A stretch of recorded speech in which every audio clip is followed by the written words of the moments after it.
90% पाकिस्तानी ये वर्ड्स गलत बोलते हैं। Let's start. गलत प्रोनाउंसिएशन है honest, correct pronunciation honest. Repeat after मी, ऑनेस्ट।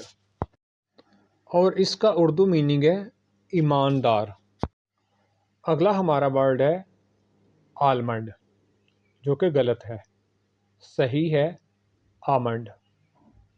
रिपीट आफ्टर मी, आमंड। और इसका उर्दू मीनिंग है बादाम। अगला वर्ड है वेडनेसडे, जो कि अक्सर लोग बोलते हैं।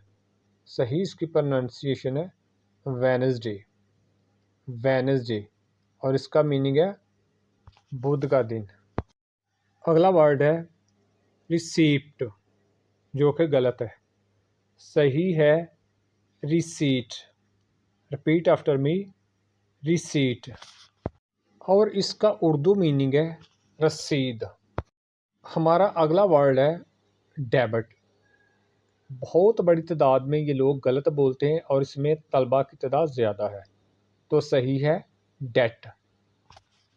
Repeat after me, date. और इसका उर्दू मीनिंग है कर्ज।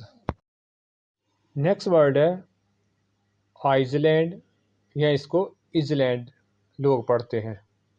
सही इसकी प्रोनाउंसिएशन है आइलैंड, आइलैंड। और इसका उर्दू मीनिंग है जजीरा। कप बोर्ड, ये भी अक्सर गलत पढ़ा जाता है। इसकी सही प्रोनाउंसिएशन है कबर्ड, कबर्ड। और इसके उर्दू मीनिंग है अलमारी। नेक्स्ट वर्ड है सबटल, जो कि गलत पढ़ा जाता है। सही है सटल, सटल। और इसका उर्दू मीनिंग है नाजुक या हल्की सी। आफ्टन, जो गलत पढ़ा जाता है। सही है आफन, आफन। और इसका मीनिंग है अक्सर। कितने सही बोले कमेंट करें। Follow study spark for more. इस वीडियो को लाइक करें और किसी दोस्त के साथ ज़रूर शेयर करें। Save this video. पूरा कोर्स देखने के लिए मेरे यूट्यूब चैनल का विज़िट करें।